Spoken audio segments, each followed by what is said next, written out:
this lecture, we are going to be discussing the last major biomolecules, which are nucleic acids. पहले हम nucleic acids का introduction discuss कर लेते हैं। Nucleic acids two types के होते हैं, एक डीएनए है, एक आरएनए है। आरएनए को अगर आप डायग्राम से देखना चाहें तो ये सिंगल स्ट्रैंडेड इस तरह के स्ट्रक्चर्स हैं और आपके सिलेबस का पार्ट सिर्फ आरएनए ही है, इसीलिए हम इस वीडियो में सिर्फ आरएनए को ही डिस्कस करेंगे।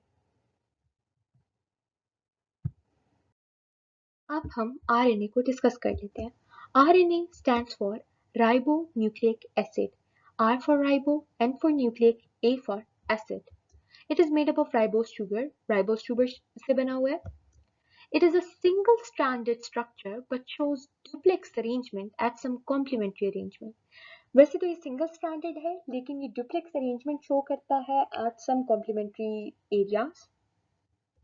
There are three types होती हैं RNA की. Number 1 is messenger RNA, number 2 is ribosomal RNA and number 3 is transfer RNA. पहले हम messenger RNA को डिस्कस कर लेते हैं. Messenger RNA consists of a single strand of variable length. एक सिंगल स्ट्रैंड होता है लेकिन उसकी लेंथ जो होती है वो वेरी कर सकती है, मतलब कोई फिक्स्ड या कांस्टेंट लेंथ नहीं है उसकी. Its size depends on the size of gene as well as the protein for which it is taking the message. इसका साइज किस पे डिपेंड करता है? साइज ऑफ जीन पे भी डिपेंड करता है और प्रोटीन पे भी डिपेंड करता है for which it is taking the message. For 100 amino acids of a protein, messenger RNA will have a length of 300.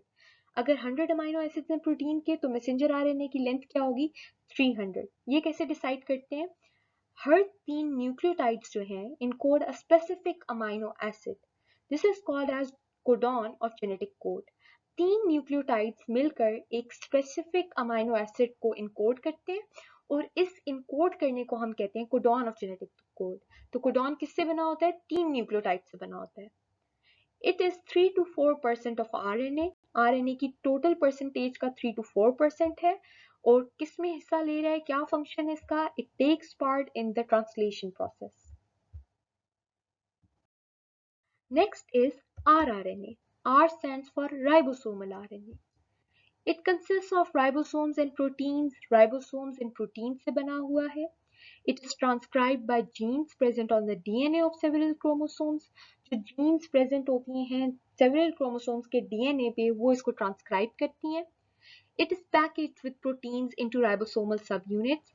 Ribosomal subunits में ये present होता है किसके साथ? Proteins के साथ package होकर ribosomal subunits form करता है. They have the largest size and constitute 80% of RNA. इनका size सबसे बड़ा है, ये बात याद रखने वाली है MCQs के लिए. एंड कितना परसेंट बना रहे हैं RNA का? 80%. rRNA provides a platform for protein synthesis. ये बात अब हमें कैसे पता चली कि it provides a platform for protein synthesis? Because it is involved in the formation of ribosomal subunits. Last type of RNA is the tRNA, which is also called as the transfer RNA. It is the smallest part of RNA and consists of 75 to 80 nucleotides. 75 से 80 nucleotides से बना हुआ है, smallest part है. It has a flat clover leaf shape arrangement. Flat clover leaf shape arrangement होती है इसकी. 5' end terminate करेगा guanine पे, 3' end terminate करता है CCA पे. C is for cytosine, C for cytosine and A for adenine. Transfer RNA has 3 loops. Number 1, theta loop. Number 2, D loop. And number 3 is the middle loop. Transfer RNA के loops को discuss कर लेते हैं detail में. The first one is the middle loop. Middle loop is composed of 7 base pairs. 7 base pairs से मिलकर बना होता है. जो मिडिल 3 एंड में से वो एंटीकोडॉन फॉर्म करेंगे. कोडॉन कौन फॉर्म कर रहा था हमारे पास? Messenger RNA. एंटीकोडॉन फॉर्म कर रहा है ट्रांसफर आरएनए के 3 मिडल लूप के 3 base pairs. It is complementary to the codon of messenger RNA. जो codon होता है messenger RNA के उसका complementary होगा ये anticodon. Next one is the D loop. D loop recognizes activation enzyme. ये activation enzyme को recognize करता है. The last loop is the theta loop. It recognizes specific place on ribosome during protein synthesis. Protein synthesis के दौरान ribosome के ऊपर जो specific place होती है उसकी रिकॉग्निशन में थीटा लूप का रोल होता है। ये डायग्राम ऑफ ट्रांसफर आरएनए तो आपको चीजें मजीद क्लियर हो जाएंगी। फर्स्टली ये जो मिडिल में प्रेजेंट है that is the middle loop, ये जो राइट साइड पे प्रेजेंट है that is the theta loop and the left वाला इज द डी लूप। जो मिडिल लूप है इसके 3 base pairs out of 7 will form the anticodon. Anticodon किसके complementary होगा? जो मैसेंजर आरएनए के कोडॉन होता है उसके कॉम्प्लीमेंट्री होगा। तो this is the anticodon loop और the middle loop. Then we move towards the light, the theta loop. Theta loop का क्या काम होता है? It recognises the specific place on ribosome during protein synthesis. Ribosome के ऊपर उस प्लेस को आइडेंटिफाई करता है जो प्रोटीन सिंथेसिस में रोल प्ले करेगी। Then there's the D loop on the left side. D loop का क्या काम होगा? It will recognize the activation enzyme. अब यहाँ पे अगर आप ऊपर देखें तो ये 3 प्राइम एंड है।